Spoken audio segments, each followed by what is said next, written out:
وَأَلَّفَ بَيْنَ قُلُوبِهِمْ لَوْ أَنفَقْتَ مَا فِي الْأَرْضِ جَمِيعًا مَا أَلَّفْتَ بَيْنَ قُلُوبِهِمْ وَلَكِنَّ اللَّهَ أَلَّفَ بَيْنَهُمْ إِنَّهُ عَزِيزٌ حَكِيمٌ۔ کیا پتہ چلا؟ اللہ کی رحمت کو لانے والے دو کام، اور وہ کیا؟ اللہ کا ڈر اور زکوٰۃ کا ادا کرنا، اور ساتھ ہی تیسری چیز آیتوں پر ایمان لانا۔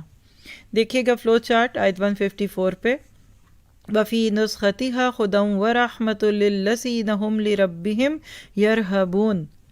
خوف خدا رکھنے والے ہی ہدایت اور رحمت پاتے ہیں۔ جیسے اس وقت آپ لوگ الحمدللہ اللہ کے خوف کے ساتھ اس پارے کو سن رہے ہیں۔ کیا سیکھا ان آیتوں سے؟ کہ غصہ اور غم اللہ کے لیے ہو تو عذر سن لینے کے بعد دل صاف کر لینا چاہیے، اور ہو بھی جاتا ہے۔ حضرت موسیٰ کا غصہ بھائی کے ساتھ کوئی جائیداد یا کاروبار کے نفع نقصان یا سانجھی گاڑی کے جھگڑے پہ نہیں تھا۔ آپ کے میرے لیے عمل ہے، دین کا کام کرتے ہیں۔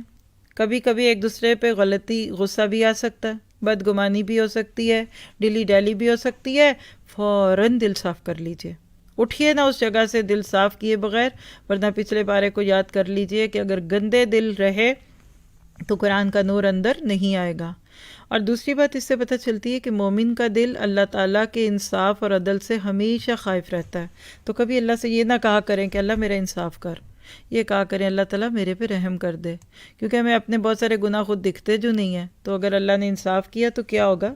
بالکل ایسے ہے کہ ایک اسٹوڈنٹ بڑا اوور کانفیڈنٹ ہوتا ہے، میرے سارے سوال ٹھیک ہیں، لیکن جب پیپر چیک ہو کے آتے ہیں تو بہت سارے نمبر کٹے ہوتے ہیں۔ تو اللہ تعالیٰ کے ساتھ کوئی ایسا عمل نہیں رکھنا چاہیے۔